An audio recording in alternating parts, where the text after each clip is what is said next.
Foi.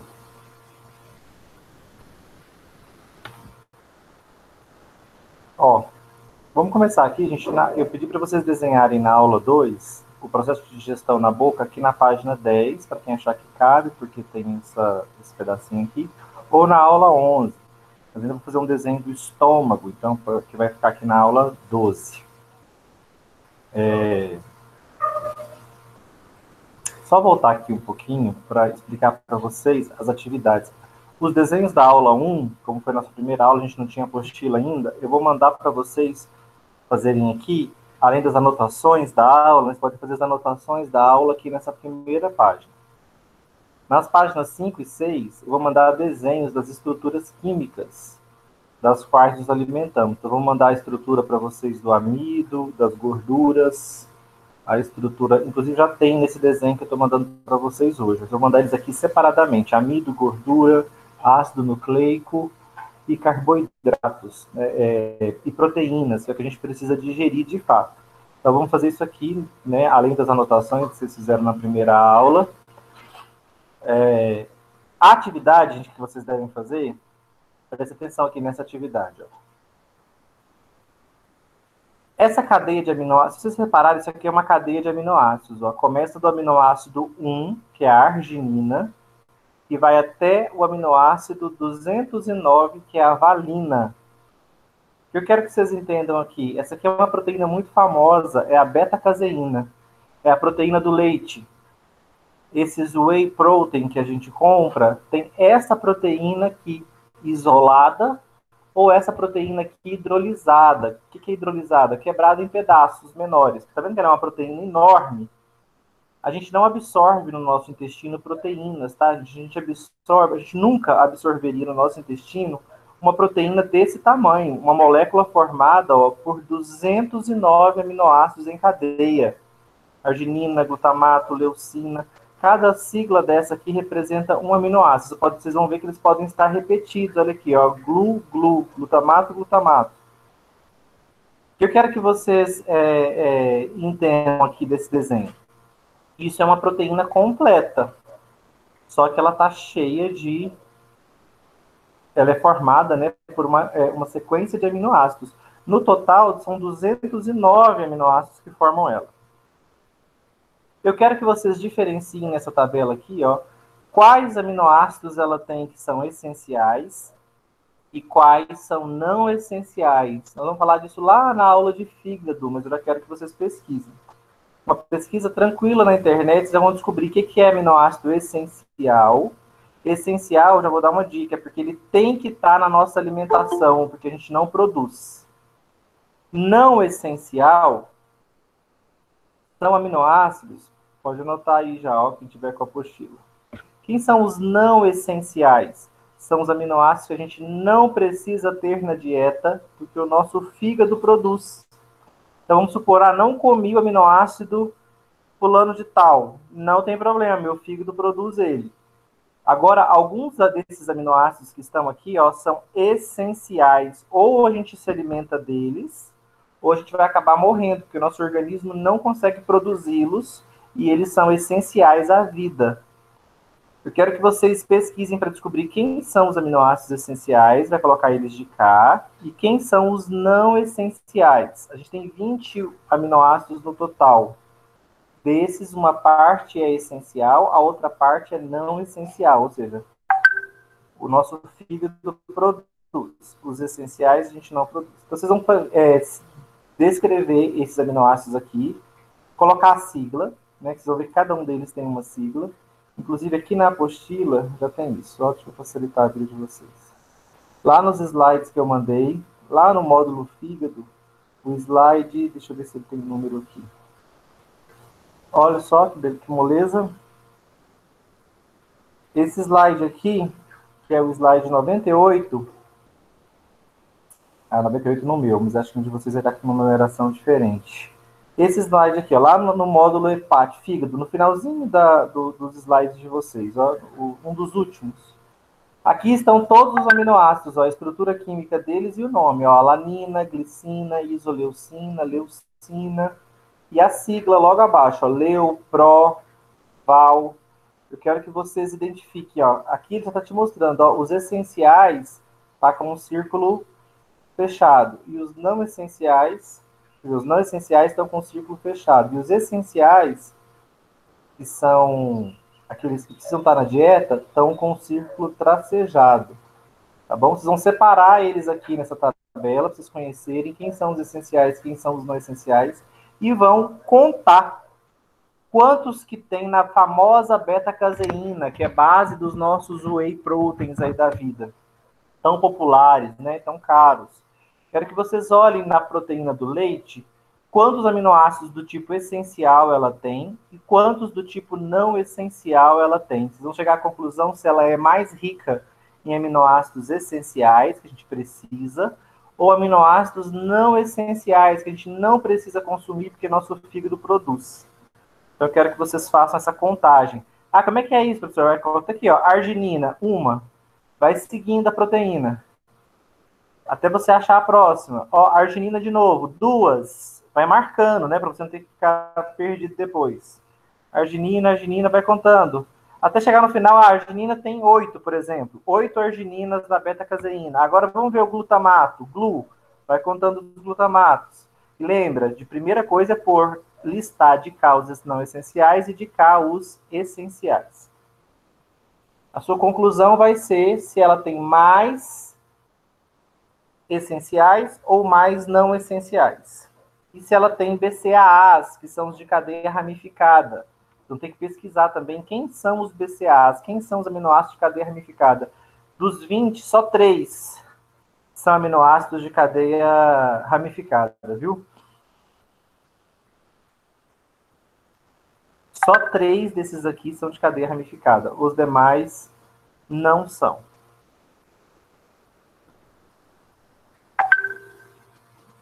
Nossa. Vamos aqui para a atividade 2.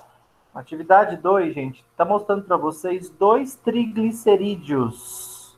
98% das gorduras que a gente come são triglicerídeos. Ou eles são de origem vegetal, ou eles são de origem animal. Então, isso aqui é gordura, ó, estrutura de gordura, de óleo. Quando tem insaturação, quando tem dupla ligação, é sinal de que essa gordura é de origem vegetal. Quando não tem dupla ligação nos ácidos graxos, lembrando, ó, um triglicerídeo, ele é chamado de triglicerídeo porque ele tem uma molécula de ácido graxo, 2, 3 ligadas numa molécula de glicerol, que está aqui em laranja. Isso é um tri de 3 ácidos graxos ligados num glicerol, por isso que chama triglicerídeos. 98% das gorduras que a gente come são triglicerídeos. O óleo de soja, de canola, de girassol, de coco, aquilo ali é triglicerídeo que a gente está comendo. É essa estrutura aqui, ó. A gordurinha da picanha, da pele do frango, tudo isso são triglicerídeos. Só que podem ser de origem vegetal ou animal. Se tiver dupla ligação, a origem é vegetal. Se não tiver, se os ácidos graxos forem saturados, ou seja, sem a insaturação, que é a dupla ligação, aqui é gordura de origem animal. Eu estou te perguntando isso, ó. Qual é a provável origem dessa daqui, gente? Que não tem insaturações. A provável origem dela é o quê? Animal, né? E essa aqui, a provável origem dela é vegetal. Qual que é o estado físico, a temperatura ambiente, ó, temperatura ambiente, estado físico. Qual que é o estado físico e temperatura ambiente da gordura animal? E qual que é o estado físico da gordura de origem vegetal a temperatura ambiente? Professor, Oi. tem um colega que a internet caiu e não consegue entrar. Ah, gente, aí eu não consigo, esse tipo de situação eu não consigo resolver. Quando acontecer, vocês precisam, assim, tenta, né, ver se consegue entrar, mas se de tudo não der, o jeito é desistir e assistir a aula gravada depois, porque Tá bom. às vezes a internet oscila mesmo, e fala para eles ficarem tranquilos, mas acontece, né, nesse ambiente à distância acontece. Tá bom. E aí fala para eles que está gravando, aí depois eles fazem o download. Tá. Tá certo?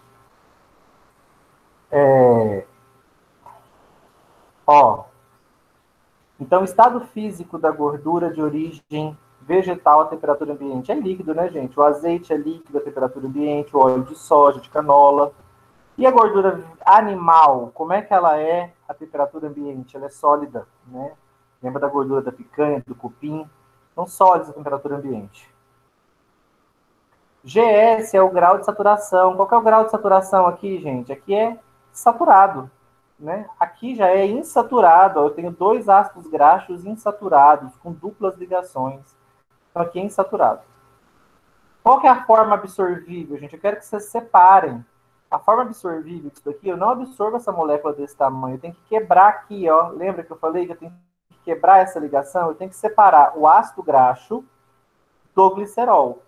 Eu tenho que, para cada gordura, para cada triglicerídeo, o nosso processo digestivo gera 3 ácidos graxos separados do glicerol. Então ele quebra a ligação aqui, ó, aqui, aqui e aqui. Ele gera 1 glicerol e 3 ácidos graxos. 1, 2, 3 ácidos graxos para cada glicerol. Então desenha aqui a estrutura do glicerol e desenha os 3 ácidos graxos separados. Desse e desse. Essa é a forma que a gente absorve. A gente ingere desse jeito aqui, essa molécula grande. A gente tem que quebrar ela na digestão para poder absorver. Então, aí faz o mapa mental. Enfim, aula 2. E aqui, né, lembrando que eu vou mandar na aula 1 para vocês o desenho das moléculas, para vocês desenharem de novo, para quando a gente falar com vocês fosfolipídio, colesterol, triglicerídeo, proteína, venha na cabeça de vocês a imagem. Ou quando eu falar dos carboidratos, lactose, o açúcar do leite, sacarose, o açúcar das frutas, amido, que está presente nos grãos, nos tubérculos, você fala, tá, amido. Você já vê a estrutura do amido na sua cabeça. Então, eu vou fazer isso para vocês na aula 1. Vou avisar no grupo quando eu postar. E para a aula 2, como todo mundo, ou a grande maioria já deve estar com a apostila, de vocês desenharem aqui na página 10 ou na página 11 o desenho que a gente vai discutir nessa aula.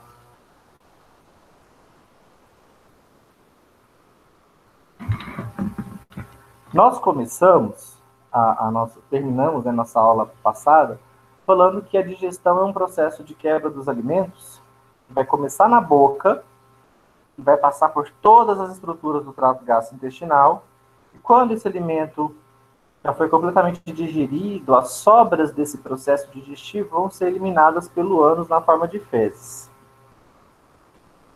A digestão ela vai começar, então, nessa estrutura que é a boca, e que a boca tem uma etapa de digestão física do alimento, que é quebrar o alimento, amassar o alimento, rasgar o alimento. Isso é feito na boca com a ajuda de estruturas ósseas, que são os nossos dentes. E à medida que a gente engole esse alimento, e já na boca, inclusive, a gente começa a misturar ele com soluções digestivas. A da boca se chama saliva, vamos falar sobre ela hoje. No estômago, ele vai entrar em contato com uma segunda solução digestiva, que é o suco gástrico. Quando passar o intestino, ele vai receber soluções digestivas dessas 2 glândulas. O fígado vai lançar sobre o alimento a bile, e o pâncreas vai lançar a solução ou suco pancreático. Vocês vão ver, gente, que tudo que acontece antes do pâncreas é meramente acessório. Meramente acessório para a digestão. Como assim, professor? Dispensável? Dispensável. Por quê? Qual é o grande suco digestivo do corpo humano? O suco pancreático. Se o meu suco gástrico não estiver sendo produzido, se a minha bile não estiver sendo produzida adequadamente, se a minha saliva não estiver sendo produzida adequadamente, nada disso importa, gente. Para a digestão, o grande órgão produtor das enzimas digestivas necessárias para digerir todos os tipos de alimento é o pâncreas. Tá? Então, o suco pancreático é o grande responsável. A digestão, a quebra de alimentos, de macronutrientes em micronutrientes, acontece propriamente no intestino fino, porque é no intestino fino que o pâncreas lança suas soluções digestivas. Então, vamos acelerar para a gente chegar lá no pâncreas logo. e ver a digestão de fato, tá? Ah, professor, mas o que acontece no estômago, então, não é fundamental para a digestão dos alimentos? Não é. Tanto que algumas cirurgias bariátricas vai ter uma atividade para vocês fazerem isso, a gente praticamente pula o estômago. Sinal de que esse órgão para digestão não é fundamental. Caso a gente precise, a gente reduza a produção de bile, nem por isso a gente deixa de digerir. A gente pode ter dificuldades digestivas, mas não deixa de digerir. Saliva também está longe de ser fundamental para a digestão. Saliva é muito mais importante para a deglutição do que para a digestão propriamente dita. Se o processo digestivo promovido pela saliva não acontecesse, tanto faz. O pâncreas tem enzimas que, assim como as enzimas da saliva, também vão digerir os carboidratos. Então, tá bom? Grava aí, ó, faz um círculo no pâncreas, porque ele tem uma importância especial na digestão. Tá? É o grande produtor das enzimas digestivas que vão quebrar as proteínas, os lipídios, os carboidratos e os ácidos nucleicos, tá? Pra vocês terem uma noção, gente, o suco pancreático tem 11 enzimas digestivas diferentes. 11. Então, a gente vai estudar todas elas? Claro que sim, né? E vamos, então, começar com a nossa digestão na boca. Quando nós nos alimentamos, gente, nós mandamos para dentro do nosso sistema, do nosso trato gastrointestinal, vários grupos de moléculas. Aqui eu coloquei só aquelas que são nutrientes, né? Os minerais. Aí nós precisamos de uma vastidão de minerais. A gente precisa de selênio, zinco, cobre, ferro, manganês, sódio, cálcio, potássio. Cada um desses minerais que a gente precisa vai participar de uma função biológica específica. Nós também precisamos de vitaminas. Nós temos vitamina A, várias vitaminas do complexo B, vitaminas C, D, E, K, P. A gente tem um monte de vitaminas também. Vitaminas e minerais são micronutrientes. Então, eu já falei para vocês da primeira aula que eles não sofrem processo digestivo, não é necessário. Eles serão absorvidos lá no intestino fino do mesmo jeitinho que eles foram ingeridos, porque eles são pequenos já são pequenas moléculas. Isso não vale para as grandes moléculas das quais a gente se alimenta e que vão precisar sofrer processos digestivos. O que a gente precisa quebrar? A gente tem que quebrar lipídio, a gente tem que quebrar carboidratos, a gente tem que quebrar proteínas e tem que quebrar ácidos nucleicos. Como é que a gente vai fazer essa quebra? Com enzimas digestivas.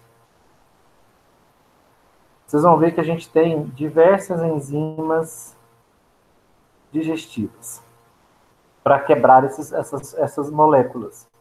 Ó, vamos começar olhando aqui para os carboidratos. Ó. Eu desenhei aqui 3 dos principais carboidratos da nossa dieta, inclusive o principal. A principal fonte de carboidrato da nossa dieta é de glicose. Essa aqui é a molécula de glicose. Tá vendo? Uma estrutura cheia de hidroxilas. Essa é a molécula de glicose. O que é uma molécula de amido, gente? São várias glicoses ligadas umas às outras, tá? A molécula de amido é um grande polímero de glicose. É uma glicose ligada na outra, ligada na outra, ligada na outra. Quantas glicoses formam um amido? Cerca de 1000. Olha como o amido é uma molécula altamente energética. Cada molécula de amido contém cerca de 1000 moléculas de glicose, umas ligadas às outras. Esse açúcar complexo a gente chama de carboidrato ou de polissacarídeo. Por que poli? Porque são vários sacarídeos ligados uns aos outros, né? Quais sacarídeos? A glicose. Glicose ligada em glicose, ligada em glicose, ligada em glicose. Isso é uma molécula de amido. É a principal fonte de glicose para o nosso organismo. Alguém se lembra por que o nosso organismo precisa de glicose? Usa o áudio, se possível. Para o controle do açúcar no corpo? Não, a glicose é o açúcar do corpo. Quando a gente dosa a glicemia é a quantidade de glicose no nosso sangue. Ela ajuda na produção de energia do corpo? Ela é a principal molécula que vai gerar energia no corpo. Respiração celular É quebrar a glicose, quebrar essa molécula aqui, na presença de oxigênio e gerar energia. É assim que a gente mantém o nosso metabolismo vivo, ativo, as nossas células vivas, as nossas funções biológicas acontecendo. Então, é por isso que eu, vocês, não paramos de comer. Precisa de energia. Comer é para dar para cada uma das células do nosso corpo, e nós temos trilhões de células no nosso corpo. Cada uma dessas células precisa de energia para se manter viva. E essa energia vem da onde? Qual é a fonte primária de energia do nosso corpo? Glicose. Qual é a principal fonte de glicose para o nosso organismo? O amido presente nos alimentos. Tá? Então, o amido ele tem essa qualidade, né, de ser um aglomerado de moléculas de glicose, um polímero de glicose. Só que a gente também tem açúcares mais simples e bem importantes na nossa dieta. Um deles é a sacarose. Sacarose é o que confere o paladar doce. Quando um alimento é rico em sacarose, a nossa língua, especialmente na ponta dela, detecta uma sensação doce. Essa sensação é tida para nós como muito agradável. Porque até evolutivamente a gente aprendeu a distinguir o sabor doce como algo agradável. Por quê? Porque a gente precisa dos açúcares para conseguirmos produzir energia. Então o sabor doce é um sabor que nos agrada. A sacarose é o que tem maior potência, né, de doce quando detectada pelas nossas papilas gustativas. O que é uma molécula de sacarose, gente? É uma molécula de glicose, essa molécula aqui, ligada num outro tipo de açúcar chamado frutose. Por isso que a sacarose é chamada de açúcar das frutas. É uma glicose ligada em uma frutose. Fala, professor, isso aqui é um polissacarídeo? Não. Por que não é um como um polissacarídeo como o amido? Porque é só uma glicose ligada numa frutose. Isso aqui é um disacarídeo. São dois açúcares juntos, ó. Uma glicose ligada numa frutose. Então a sacarose é apenas um disacarídeo. É bem mais simples estruturalmente que o amido. O mesmo acontece para a lactose. Anota aí que a lactose é o açúcar do leite.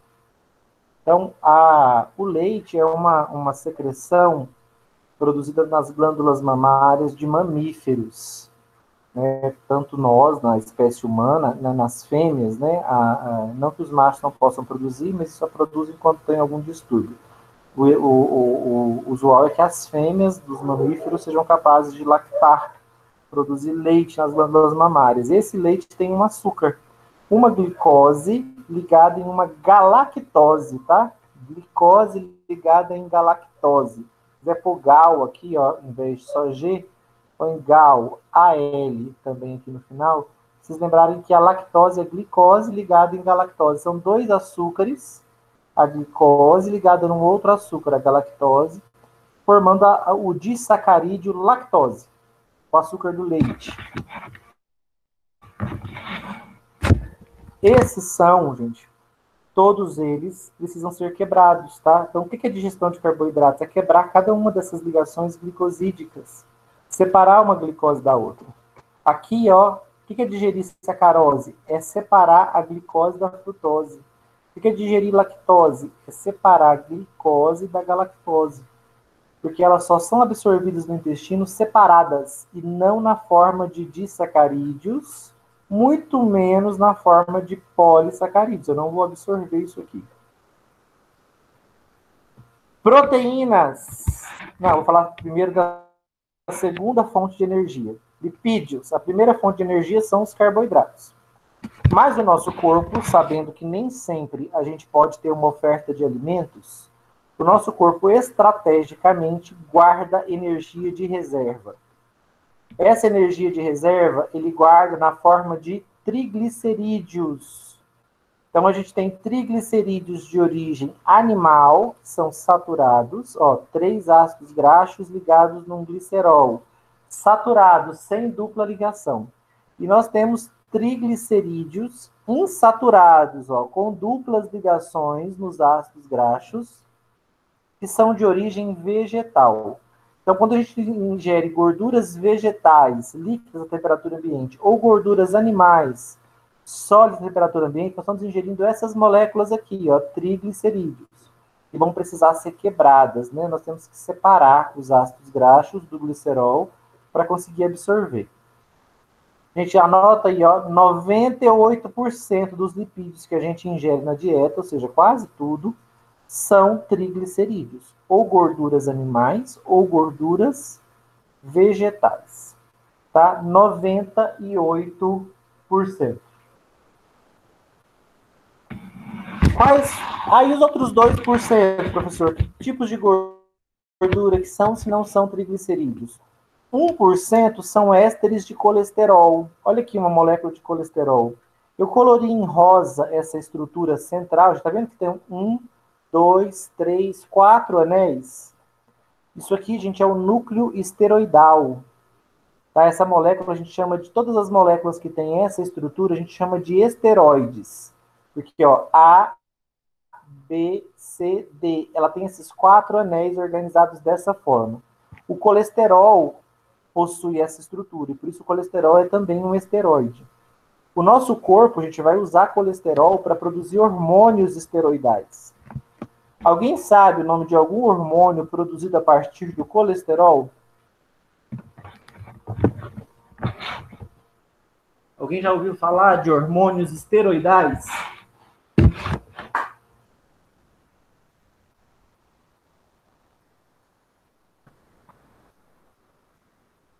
Não?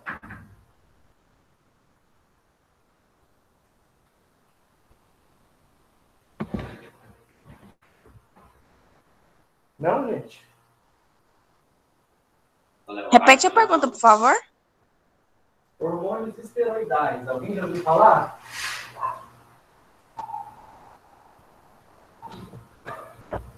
Por que eu tô falando? Oi?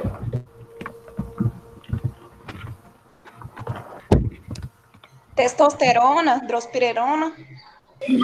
Estrogênio. Estrogênio. Isso aí, ativa essas pesquisas aí. Ó. O que eu tô falando pra vocês, gente? O colesterol, ele é muito vilão, né? A gente tá sempre falando que o colesterol faz mal, para baixar o colesterol. Aí as pessoas leigas acham que o colesterol tem que estar quase zerado no nosso organismo. Isso seria incompatível com a vida, tá? Colesterol é parte da estrutura das nossas membranas, das células. Então, eu preciso de colesterol para estrutura de membrana. A membrana é basicamente formada por fosfolipídios, que a gente vai ver daqui a pouco. Mas também tem colesterol. Qual que é a outra função do colesterol no nosso corpo? Produzir hormônio, tá? Inclusive os hormônios sexuais. O 17-beta-estradiol, que é o principal estrogênio feminino, que torna as mulheres femininas, e a testosterona, que é um hormônio masculinizante, que torna o homem, né, as características masculinas do homem. O cortisol, que é o hormônio do estresse, também é produzido a partir do colesterol. Além do colesterol, o terceiro lipídio, que também responde por 1% só da nossa dieta, são os fosfolipídios. Aí eu tenho glicerol, ácidos graxos e fosfolipídios. E o fosfolipídio, por que ele tem esse nome? Tá vendo que a estrutura dele lembra a do triglicerídeo? Tem um glicerol ligado em 3 ácidos graxos aqui no triglicerídeo. Ó. 1, 2, 3 ácidos graxos ligados no glicerol. Já o fosfolipídio, ele tem a mesma estrutura do glicerol, um ácido graxo, 2 ácidos graxos, só que no lugar do terceiro ácido graxo, eu tenho um fosfato. Tá vendo? Ó, que é um átomo de fósforo ligado em 4 átomos de oxigênio. E um radical R aqui, que pode ser diferentes grupos químicos. Mas a presença do fosfato ligado no glicerol com 2 ácidos graxos torna essa gordura aqui um fosfolipídio, porque ele tem fósforo. É diferente do triglicerídeo, tá vendo? O triglicerídeo tem um glicerol ligado em 3 ácidos graxos.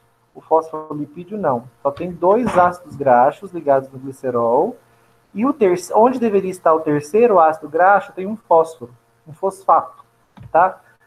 Por isso, fosfolipídios. Onde que eu tenho fosfolipídios no nosso corpo? Na membrana. Também não absorvo fosfolipídio, tá? Tenho que quebrar essas ligações aqui, arrancar os ácidos graxos do glicerol para eu conseguir absorvê-los. Essas são as minhas gorduras de reserva, triglicerídeos, colesterol eu uso para produzir hormônios, porque tem o núcleo esteroidal, o colesterol é um precursor de esteroides, e fosfolipídios, né, que são presentes nas membranas. Proteínas são cadeias de aminoácidos, tá? Então, proteínas têm inúmeras funções no nosso organismo, estruturais, metabólicas. O nosso intertício é feito à base de proteínas, como, por exemplo, a proteína colágeno, elastina. A membrana das nossas células é repleta de proteínas, de receptores de moléculas, de transportadores de moléculas para dentro e para fora da célula. São todos proteínas. O que é uma proteína, gente? É uma cadeia de aminoácidos. Como vocês vão ver lá na atividade da beta-caseína. Aqui eu fiz uma proteína contendo 6 aminoácidos, um pequeno peptídeo, tá? Porque sinônimo de proteína é polipeptídeo. A aluna adora confundir, tá?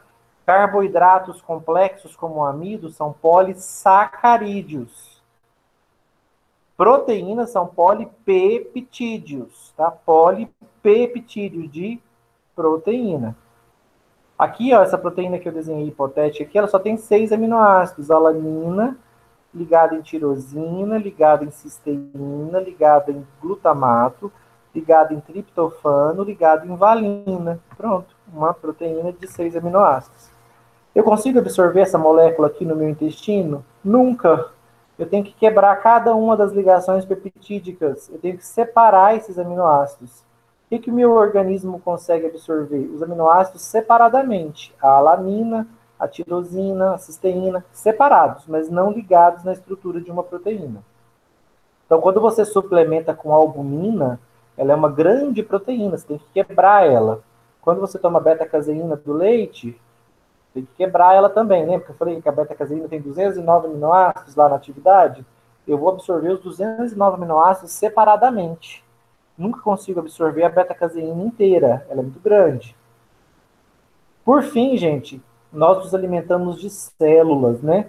Células vegetais ou de células de outros animais. No interior de cada célula tem ácido nucleico. Quem são os ácidos nucleicos que estão no interior de cada uma das nossas células? RNA e DNA. Eles são parecidos estruturalmente. Ambos são cadeias de nucleotídeos. Um nucleotídeo ligado no outro, no outro, no outro, no outro. A diferença é que o RNA é uma cadeia simples de nucleotídeos. E o DNA é uma cadeia dupla. A gente vai ver que o nucleotídeo tem uma estrutura complexa. A gente vai estudar ela mais para frente. Mas o que eu quero que vocês saibam por enquanto? A gente ingere ácidos nucleicos. Longas cadeias de nucleotídeos. Cadeias duplas, como o DNA, ou cadeias simples, como o RNA. Só que eu não consigo absorver essas cadeias gigantes. Eu tenho que quebrar as moléculas de RNA que eu ingiro e de DNA e separar cada nucleotídeo. Eu só consigo absorver no meu intestino nucleotídeos isolados. Eu tenho que separar um do outro.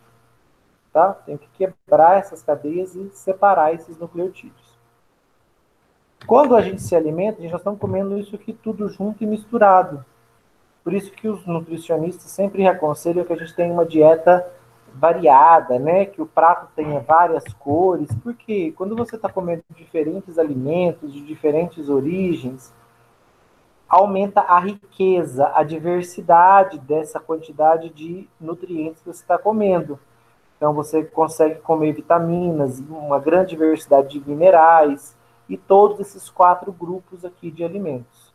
É diferente quando você come, por exemplo, um alimento que é pobre em açúcar, pobre em proteína, pobre em ácido nucleico, pobre em vitamina, pobre em mineral, mas rico em gordura. A grande ideia é que você coma, quando você se alimente, você se alimente de alimentos que contenham uma maior diversidade desses nutrientes, porque todos eles são importantes para a vida. Importantes não, né? Fundamentais para a vida. Então, quando eu mastigo, quando eu ingiro os meus alimentos, eu começo introduzindo eles na minha boca e mastigando. O processo de mastigação, gente, ele é liderado por duas estruturas da boca: os dentes e a língua. Qual é a função dos dentes, gente? Os nossos dentes da frente, que a gente chama de incisivos, e principalmente os incisivos, eles são finos. Então, eles atuam cortando o alimento. Os caninos são dentes afiados. No passado, quando nós ainda não, no início da nossa evolução, nós não cozinhávamos o alimento, né? Nós não dominávamos o fogo ainda. Então a gente precisava usar os caninos para rasgar o alimento. Aquela carne crua, por exemplo, né?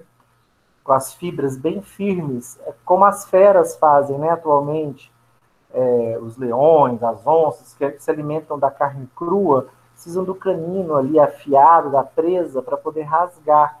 Para a gente faz pouco sentido. Algumas pessoas já nem apresentam mais os caninos tão afiados, embora algumas pessoas ainda apresentem. Mas perdeu o sentido, que a gente cozinha o nosso alimento hoje. O homem domina o fogo há muitos e muitos milênios.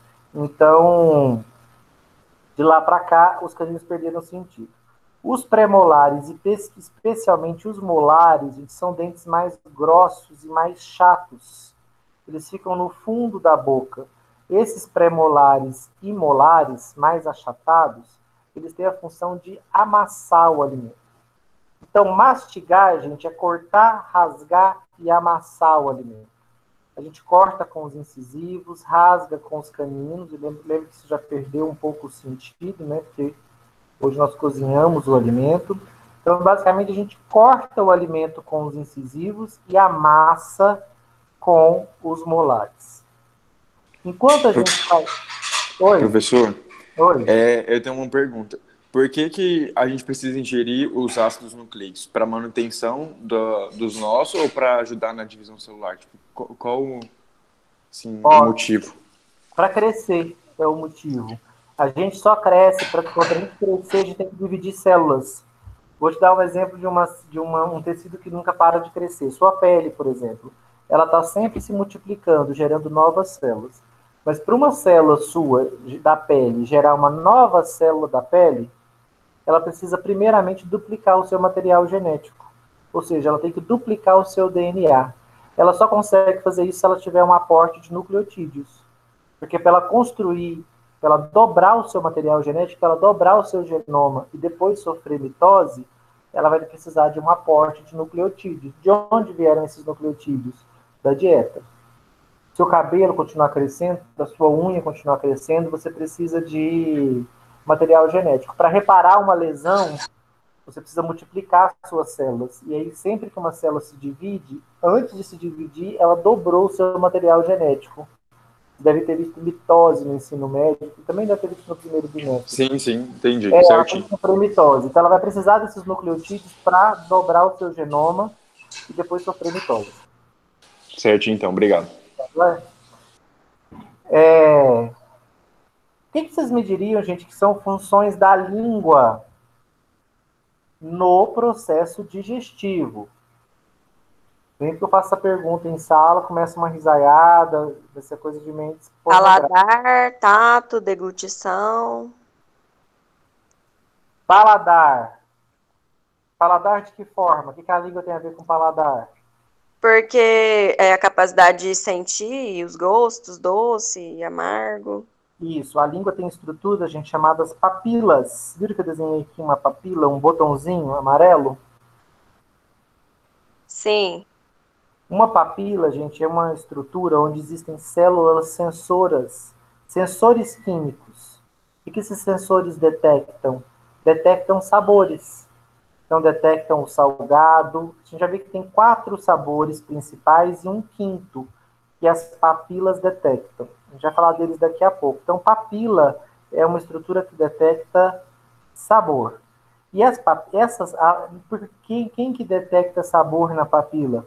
Células que são sensores químicos. Elas conseguem detectar a presença do sal, do doce, da sacarose, do sal, do cloreto de sódio. Elas conseguem detectar a presença do amargo, do azedo. As papilas, essas células sensoras, se comunicam diretamente com terminações nervosas, que eu desenhei aqui, e essas terminações nervosas vão se dirigir por meio de nervos lá para o sistema nervoso central. E é no sistema nervoso central que o sabor vai ser processado. Então, lembrando que raramente um alimento ele tem um sabor único. Ele pode mesclar vários sabores diferentes. Ele pode ser ácido, azedo e salgado ao mesmo tempo. As nossas papilas detectam esses 3 sabores. A informação é conduzida pelos nervos até o sistema nervoso central e lá aquele sabor do alimento é caracterizado. Por que sabor é tão importante, gente? Por que nós precisamos detectar sabores? Alguém faz ideia? Por que nós evoluímos nesse nosso órgão, na língua, estruturas como as papilas gustativas para detectar sabor? Porque nas papilas nós temos células sensoras, células capazes de detectar substâncias químicas, e elas se comunicam com os nervos e mandam a informação para o nosso cérebro. Por que a gente precisa detectar sabor na língua?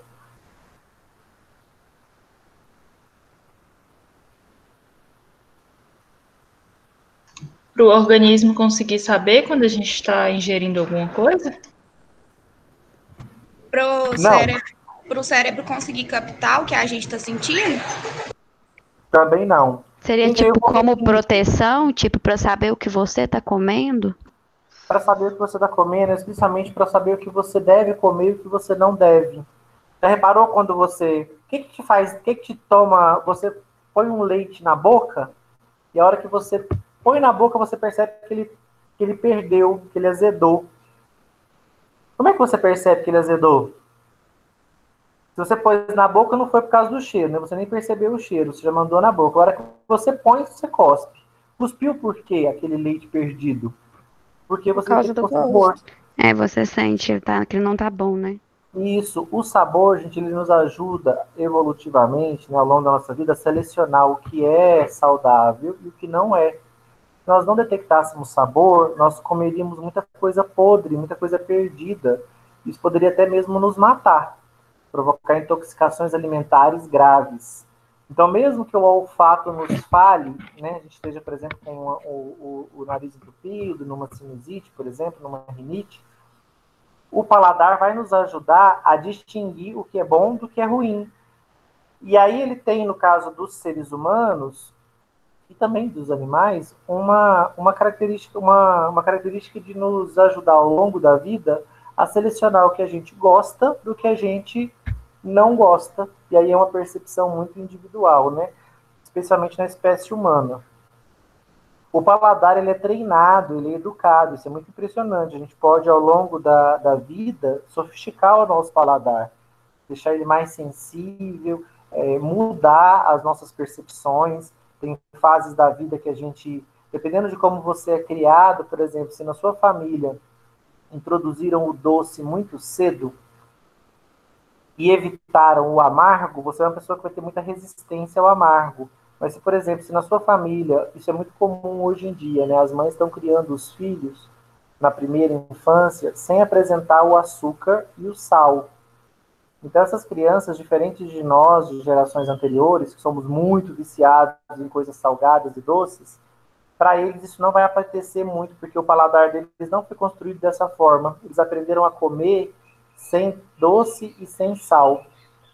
Então, no futuro, quando adultos, eles possivelmente não vão gostar de coisas muito doces nem muito salgadas. E aí o amargo, o azedo, eles vão aceitar melhor. Quem é apresentado doce desde o começo tem muita dificuldade, especialmente com o amargo. A nossa língua, a gente está representada aqui só para vocês verem que as nossas papilas estão distribuídas por toda a língua. Só que tem regiões onde elas estão especializadas. Ó. O sabor doce, a gente percebe ele especialmente na ponta da língua. O sabor salgado, as papilas que detectam o cloreto de sódio, que detectam o sal, elas estão aqui nas laterais. Um pouco mais no fundo da língua, mas também nas laterais, inclusive se sobrepondo ao sal, eu tenho a sensação do ácido, do azedo, tá? O sabor azedo, gente, ele é conferido por substâncias ácidas. E o sabor azedo tem uma particularidade. O azedo, que é conferido por substâncias ácidas, ele é o mais poderoso indutor da salivação. Nenhum dos outros sabores, nem o doce, nem o salgado, nem o amargo, induz tão intensamente a salivação como o azedo. E o azedo é o que a gente percebe quando... Azedo não é que perdeu não, tá, gente? Azedo é porque é uma sensação ácida detectada na língua. As papilas gustativas, nesse caso, têm células sensoras que detectam ácidos. Detectam íon hidrogênio em solução. É fácil a gente lembrar disso, basta a gente lembrar do limão, ou um limão com sal. Quando você evoca essa memória do limão, a sua boca já começa a se encher de saliva. Então não precisa do ácido estar, de fato, estimulando as suas papilas.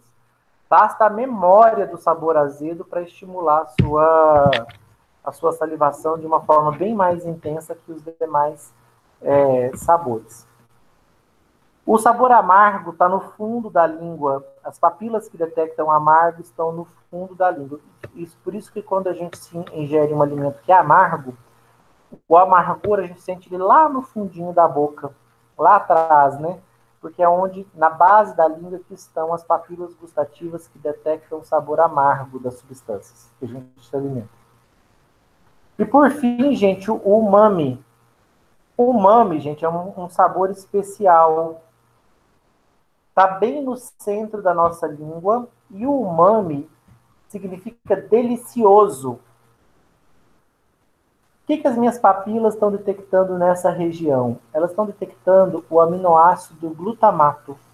Então, se o seu alimento possui o aminoácido glutamato, ele é detectado aqui. O que a gente percebeu? Quando o alimento é rico em glutamato, os sabores, os demais sabores ficam realçados. E, aparentemente, você memoriza melhor aquele sabor. Então, talvez o glutamato aqui, sensibilizando o meio da sua língua, esteja relacionado à memorização do sabor, realça a intensidade e a memória do sabor. Quando os cientistas descobriram isso, eles começaram a adicionar glutamato sintético nos alimentos. Se chama glutamato monossódico. Então, quando você vê um alimento que contém glutamato monossódico, qual que é a ideia? Estimular as papilas do centro da língua, assim como o aminoácido glutamato estimula, e intensificar a memorização do sabor, e intensificar o sabor, os demais sabores, tá? Os 4 sabores básicos são o doce, o salgado, o azedo e o amargo. O umami é um 5º sabor, uma detecção de glutamato, que é um aminoácido que tem nos alimentos, uma substância natural, e que intensifica o sabor e a memorização. Só que o ser humano, descobrindo isso, começou a adicionar glutamato sintético a alguns alimentos industrializados, né? Justamente para realçar o sabor deles. Algumas papilas a gente consegue detectar também as gorduras, tá? Os triglicerídeos. Então seria aí um 6º sabor, as gorduras. Mas não é um sabor característico. As gorduras normalmente elas realçam o sabor dos alimentos. Por isso que os alimentos gordurosos nos apetecem mais, porque eles são mais saborosos. As gorduras têm esse realce de sabor também. Se tiverem dúvidas, vão perguntando, tá, gente? De preferência com o áudio. Deixa eu ver aqui. Perguntou, né, Pedro? Se alguém tiver sem áudio, gente, põe a pergunta aqui. Aí, se um colega ver, abre seu áudio e pergunta pelo seu colega, porque às vezes demora demais a vir aqui, e aí a pergunta fica muito passada da hora.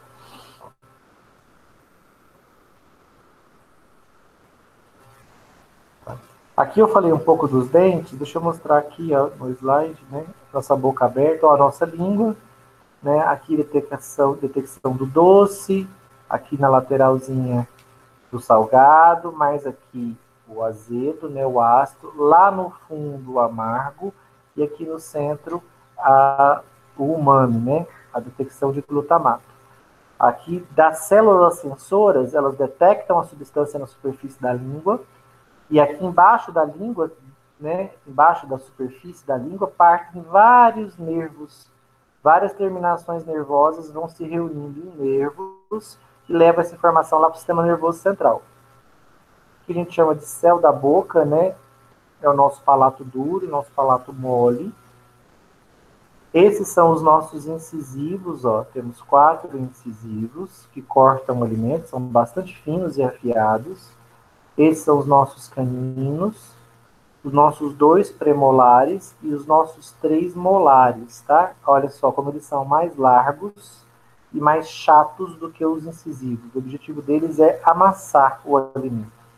O nosso terceiro molar, que é esse aqui, ó, o último, é o que a gente chama de dente do siso. Muita gente extraiu ele, ou em algumas pessoas ele nem nasce, ele fica interno. Tá? Então, são 1, 2, 3, 4, 5, 6, 7, 8 dentes de cada lado, 16 no total, né? 32 na boca. Se você tirar os pré-molares, né? Quem fez os molares aqui, os dentes do siso, se você fizer a extração deles, aí a quantidade de dentes diminui, né? Em 4. Você acaba retirando os 4 dentes. Algumas pessoas nem chegam a fazer cirurgia porque os seus pré-molares, os seus molares, né, os seus dentes do siso nem aparecem. Mas eles podem prejudicar, tá? Às vezes você tem os dentes todos alinhadinhos assim e o crescimento deles acaba desalinhando os seus dentes, então gera todo um transtorno, eles aparelham depois por causa deles, por isso muita gente retira para não ter esse inconveniente.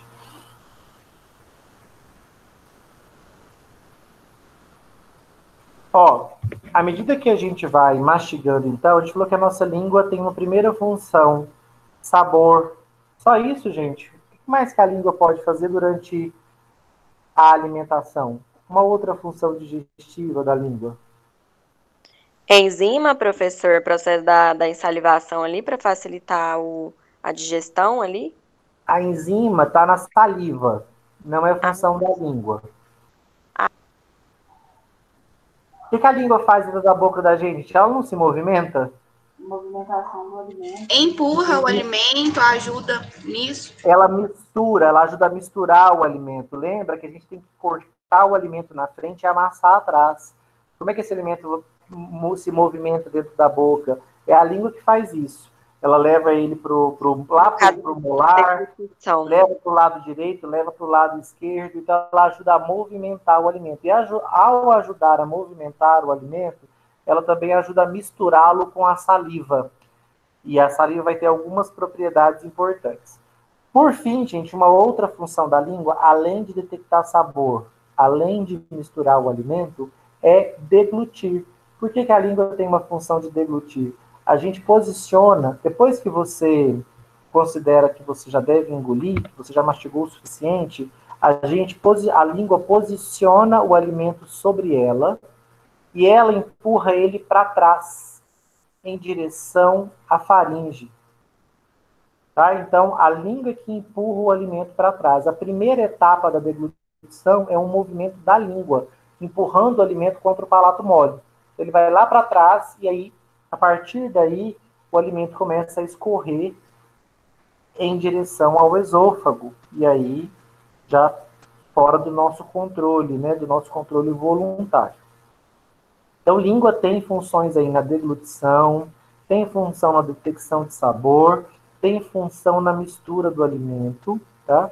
Uma quarta função da língua, limpeza, tá? Língua também é de limpeza. Preciso tirar uma sujeirinha do dente, algum alimento que ficou preso, a língua consegue fazer essa limpeza básica aí da boca. Tá? Então, também tem uma função de limpar os dentes, limpar a gengiva, retirar o alimento que ficou perdido ali. Lembrando que alimento, gente, é matéria orgânica, né? Ficar preso na boca apodrece, como qualquer matéria orgânica morta. Qualquer coisa, matéria orgânica, né, com células mortas, não vai começar a se decompor. Então, o alimento preso na boca por muito tempo, ele entra, como qualquer matéria orgânica, em decomposição. Então, o ideal é que a gente mantenha a nossa boca limpa, porque senão, né, você percebe muitas vezes, se você demora muito a usar o fio dental, quando você passa já tem um mau cheiro. Por quê? O alimento estava ali preso no seu dente por um período mais longo, e não precisa ser muito longo não, podem ser algumas horas, ele já entra em decomposição, já começa a eliminar aqueles gases que as bactérias liberam quando estão decompondo matéria orgânica, gases mal cheirosos. Você já percebe ali o mau cheiro. Professor, Inclusive na superfície da língua também, tá, gente? O alimento está na superfície da língua, começa a se decompor, gerando mau cheiro também, mau hálito. Oi? tato também, né? Porque às vezes a gente melhora um dente que a própria mão da gente. O tato, o que que A língua tem essa função de tato, por exemplo, passar, sentir os Sim, dentes? sim. A gente consegue perceber, né, o toque. Então, as terminações da língua, as terminações nervosas da língua, além de sabor, elas conseguem transmitir dor e tato.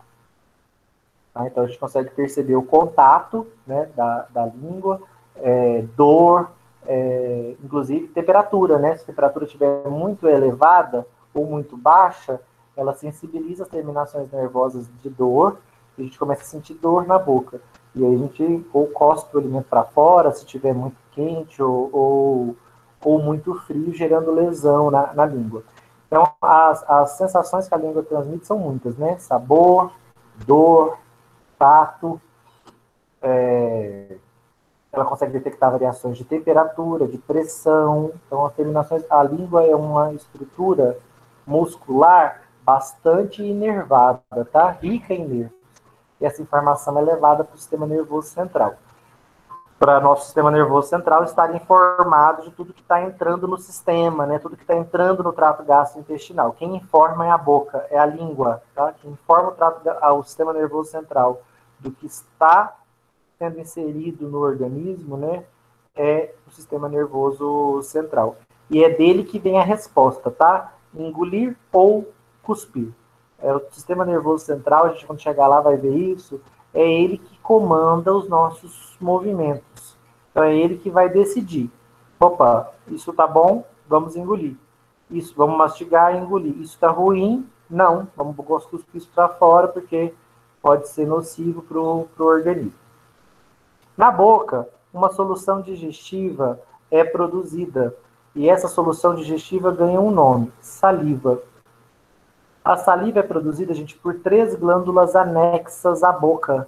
Por que anexas? Porque elas não estão aqui dentro da parede do trato gastrointestinal, elas estão fora. Elas estão fora da parede do trato gastrointestinal, elas estão aí dentro nas imediações da nossa mandíbula.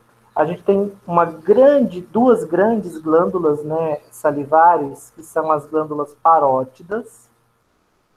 Temos as glândulas submandibulares e temos a glândula sublingual. Todas essas 3 glândulas produzem saliva. Saliva, gente, é uma secreção que contém água, íons. Toda vez que eu falar de solução digestiva ou de qualquer solução biológica do corpo humano, por mais simples que ela seja, ela tem água, e nessa água estão dissolvidos íons. Sódio, potássio, magnésio. O conteúdo dos íons pode variar de uma solução para outra, mas toda solução biológica tem água e íons.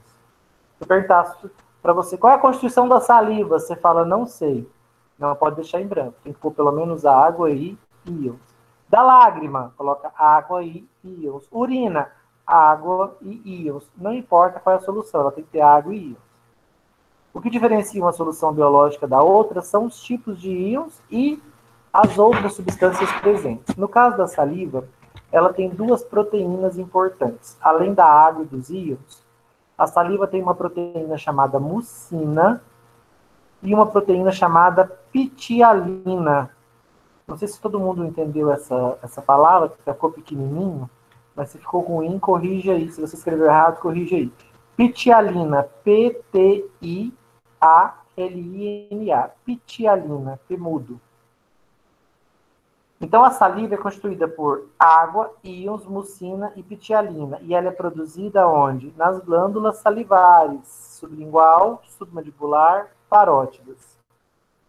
Qual é mesmo, gente, o sabor mais poderoso para induzir a salivação? Ácido. Ácido. Eu preciso estar com ele na boca eu salivo só com o alimento na boca ou eu consigo salivar só evocando a memória do alimento? Só evocando na memória do alimento já dá para salivar. Só a memória, o sistema nervoso central já manda um comando para as glândulas salivares e elas produzem e secretam saliva. A gente produz, gente, cerca de 800 ml a 1 litro de saliva dia. Boa parte dessa saliva, a menos que você tenha... A boa parte dessa saliva, se não toda ela, é engolida ao longo do dia, junto com o alimento ou sem o alimento mesmo, simplesmente engolido. Exceto se você tem o hábito, né, desagradável de cuspir. Me irrita um pouco. Mas muita gente gosta de cuspir, né? A gente cuspir o dia inteiro, sabe Deus por quê. Mas, do contrário, a saliva você acaba engolindo esse 1 litro de secreção que você produz. Olha como a gente precisa beber água, né, ao longo do dia. Só na nossa boca a gente gasta 1 litro de água produzindo saliva. Por sorte, a gente não perde essa água, né? Porque a gente engole a saliva, lá no intestino essa água é reabsorvida, então a gente recicla. A gente gasta água para produzir a saliva, mas lá no intestino fino a gente reabsorve essa água. Então, opa, tudo ok. Exceto se você for um cuspidor aí, né? Então você vai perder essa água sim para o ambiente.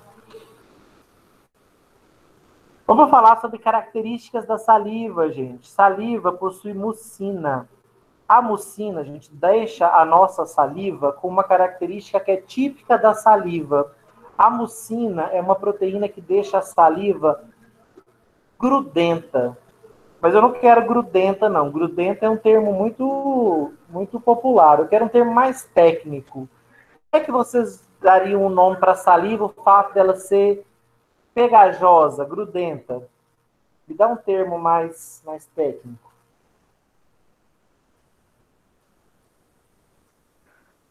Um sinônimo. Não? Sei lá, um líquido mais denso? Mais denso. O fato dela ser grudenta é porque ela é mais densa, né? Mais encorpada. Isso é graças à proteína mucina, gente. A gente vai usar o termo viscosa, tá? Ah, esqueci viscosa na hora da prova. Posso pôr grudenta, pegajosa? Pode, mas o ideal é que você lembre de viscosidade. Deixa a saliva mais viscosa. Qual é o interesse do meu corpo produzir uma saliva contendo mucina, uma proteína que deixa a saliva viscosa, gente? Para que eu quero viscosidade na saliva? Seria uma forma de proteção, professor? Não. Facilidade de deglutição? Isso, lubrificação do alimento para facilitar a deglutição. Essa é uma das grandes funções da saliva. Ela não só lubrifica, ela também umedece. É importante que o alimento esteja úmido e lubrificado, bem molhado, bem escorregadio, para que ele desça melhor durante a deglutição. Quem já comeu um bolo de fubá aí muito afobado, não mastigou direito, não deu tempo de produzir saliva para umidificar o bolo de fubá e para lubrificá-lo e tentou engolir, viu que teve problemas. Por quê? Porque não estava úmido e nem lubrificado o suficiente. Quanto mais lubrificado e mais úmido, mais tranquila é a deglutição. Assim como também, quanto mais triturado, né? Quanto mais bem mastigado, mais tranquilo. Por isso que a avó falava pra gente, né? A mãe, mastiga direito, menino. Ficava brigando com a gente. Por quê?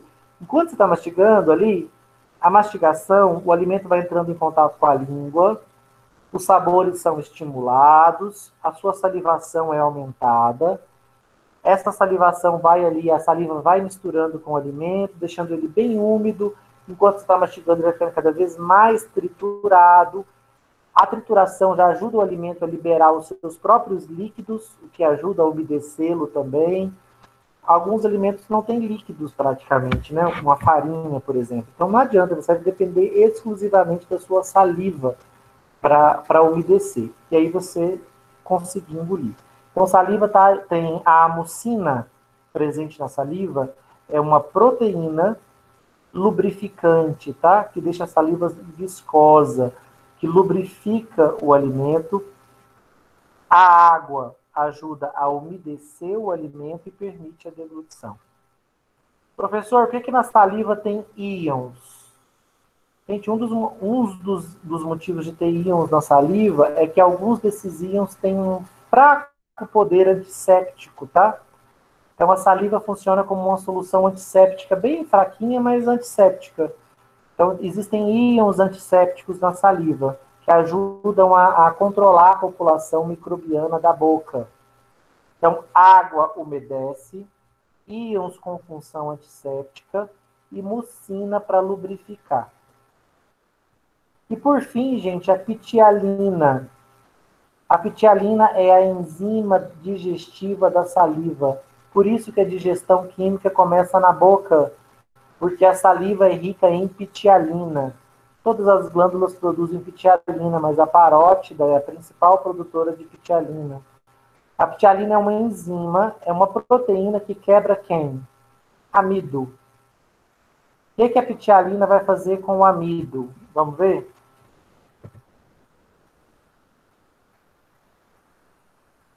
Ó, lembra que eu falei para vocês que o amido é uma cadeia de glicoses? Ó, uma glicose ligada em outra, ligada em outra, ligada em outra.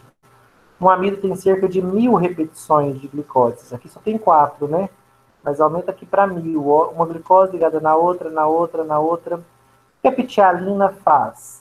Em pH neutro, porque a saliva tem pH neutro, próximo de 6, tá bom? Esse é o pH da saliva, ela não é nem ácida, nem básica, nem alcalina, ela tem pH neutro. Esse pH é importante porque a pitialina, que é a enzima da boca, da saliva, só atua em pH neutro. Enzimas são proteínas muito exigentes quanto a pH. Elas precisam de um pH ideal para elas trabalharem. A pitialina trabalha no pH neutro. O que a pitialina da saliva faz? Ela quebra o amido a cada 2 glicoses. Então, o que ela faz com a molécula de amido? Ela transforma em maltoses. A primeira digestão do amido já começa na boca. Se o amido é um polissacarídeo de 1000 glicoses e a pitialina funciona como uma tesoura, ela vai cortando 2 a 2, o que ela vai gerar, gente? Ela vai gerar maltoses. O que é uma maltose? Uma glicose ligada na outra. Isso é uma maltose. Vamos ver se vocês estão bons de contas. Se o amido tem 1000 glicoses ligadas umas nas outras e a pitialina funciona como uma tesoura que corta a cada 2, e cada 2 glicoses a gente chama de maltoses, quantas maltoses vão ser geradas quando a pitialina quebrar uma molécula inteira de amido? 500? 500. Ó, tem um aí bom de conta. Ora, você tem 1000, né? A cada 2 a pitialina corta, a cada 2 glicoses a pitialina quebra a ligação glicosídica. Então ela separa 2 glicoses. 2 glicoses ligadas uma na outra a gente chama de maltose. Então, quando a pitialina age, ela quebra um amido. Cada molécula de amido, ela quebra em 500 maltoses, tá? Essas maltoses vão precisar ser separadas, tá? Lá no intestino fino, a gente vai ver que tem uma outra enzima para separar uma glicose da outra. O nosso intestino só absorve glicoses isoladas, separadas. Então, aqui não terminou a digestão do amido, não. Ela só começa na boca, com o amido sendo convertido em maltoses. Andréia do céu, senhoras. Ó. Cadê isso aqui?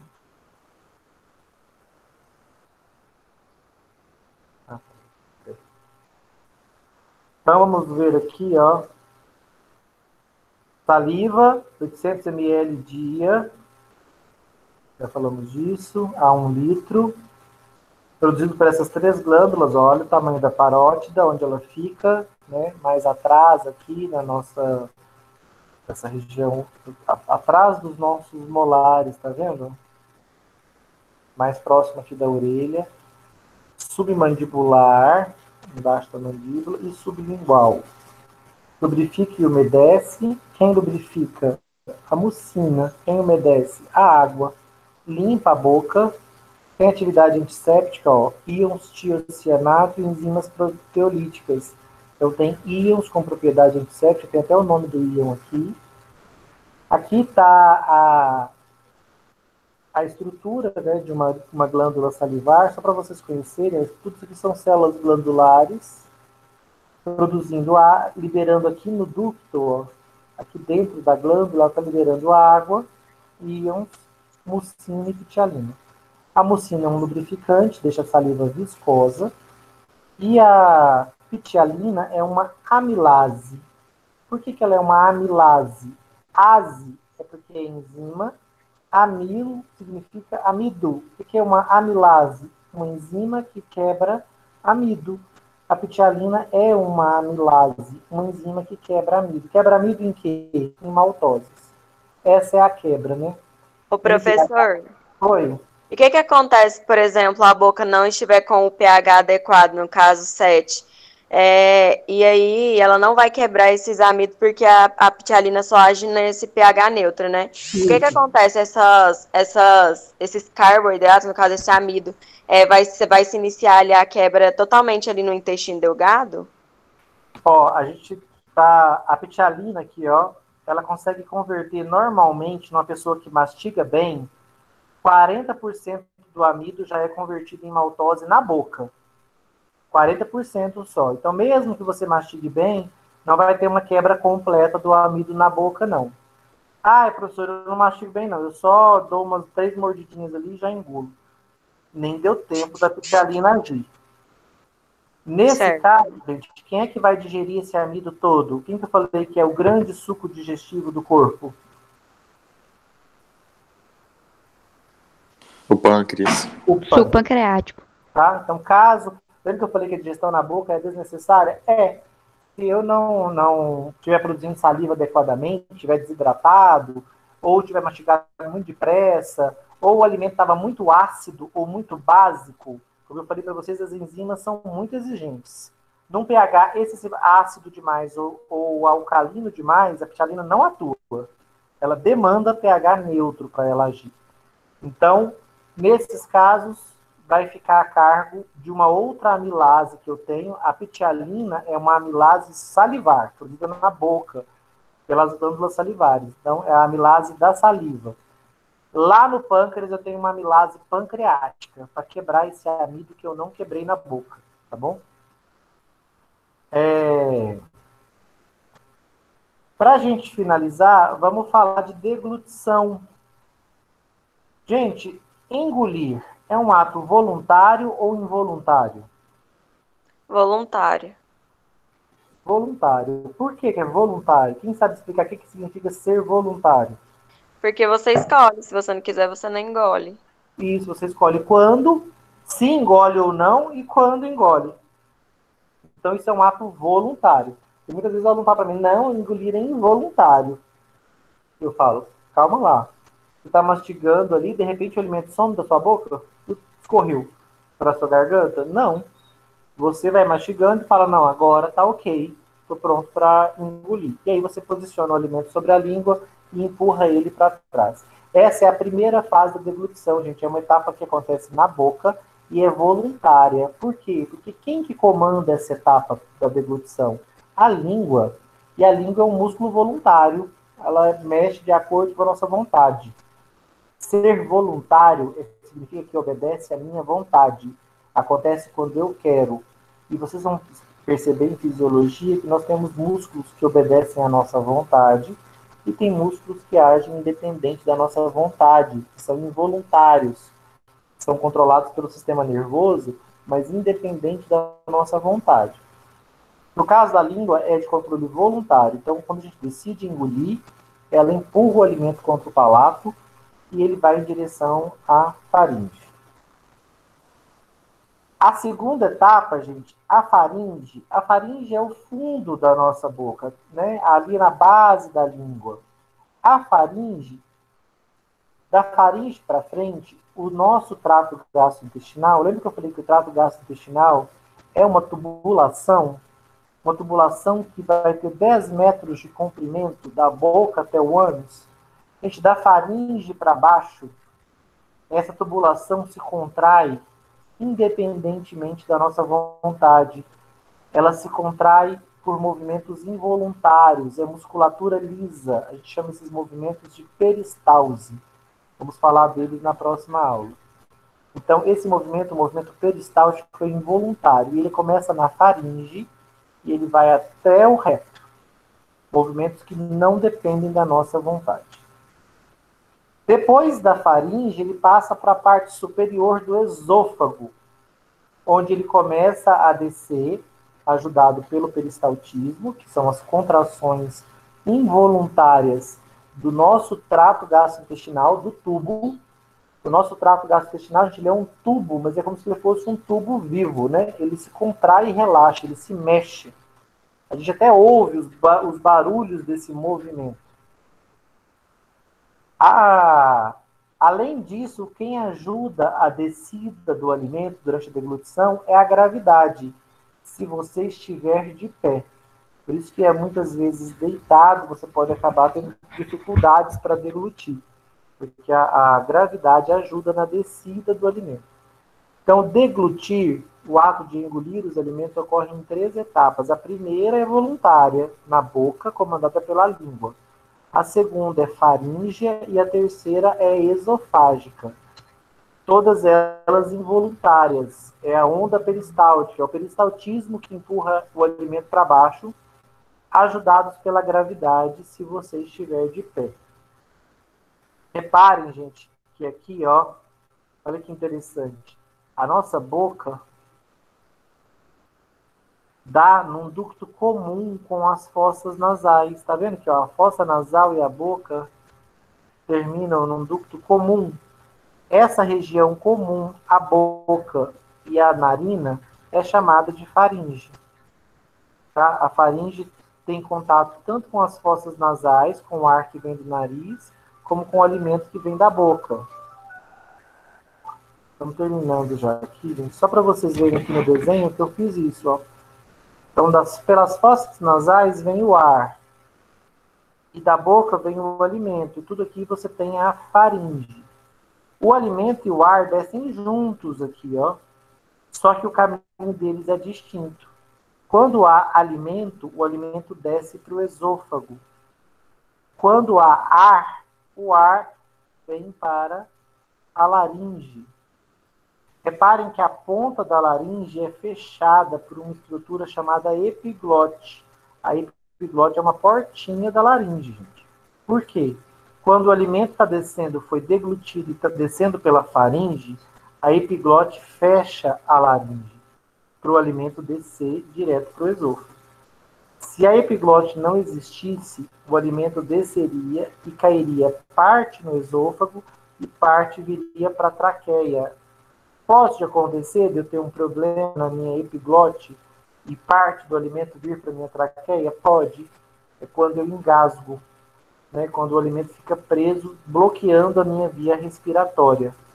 Pode ser fatal. É fatal, inclusive, né? Muita gente morre anualmente porque o alimento, ao invés de vir para o esôfago, veio para a laringe e bloqueou as vias respiratórias.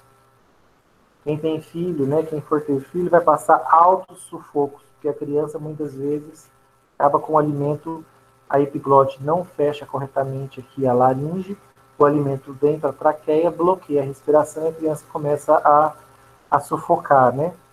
Até recomendo aí para vocês, profissionais da saúde, nós todos temos que conhecer bem as manobras, tá?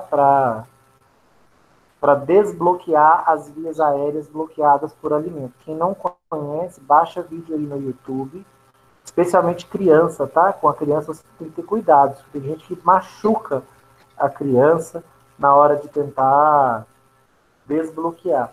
E a gente tem que ter muita frieza, porque na hora tá todo mundo desesperado, né? A criança começa a sufocar e começa a roxear, né? Ficar cianótico, os lábios roxeados, e aí as pessoas vão se apavorando e podem fazer a manobra toda errada. A gente, profissional da saúde, tem que conhecer como proceder, especialmente com crianças recém-nascidas. Tem um procedimento. Muitas vezes os pais ligam nos bombeiros, ficam ouvindo a recomendação, porque não dá tempo, né, do bombeiro na sua casa. Tem que fazer você mesmo. E aí eles vão dando conselhos por telefone. Mas o ideal é que você já saiba fazer isso aqui. Tá? Então a epiglote, deixa eu ver se tem só um desenho para eu mostrar para vocês antes. Um desenho mais técnico. Professor, Oi. as anotações da aula de hoje já colocar em uma dessas páginas da apostila? Por exemplo, eu desenhei na 10, aí já posso anotar na 11? Na 8, na 9, na 11, você for na 10, né? Pode anotar na 10 mesmo, se tiver espaço, alguma outra informação. O restante põe na 12. Depois você vai sintetizar elas todas lá no mapa mental. Tá? Tá bom. Mas Obrigada. pode colocar todas elas sim. Só para vocês Obrigada. verem aqui, gente. Ó. Não tá tão boa, mas dá para vocês verem. Ó. Tá vendo? Ó, da boca vem o alimento, das fossas nasais vem o ar. Aí aqui tá a faringe, ó, uma via comum da boca com as narinas, com as fossas nasais. E aí, ó, aqui é o esôfago, aqui é a traqueia. Essa estrutura aqui é a epiglote, ó, é ela que desce e fecha. O alimento vem, ela desce e fecha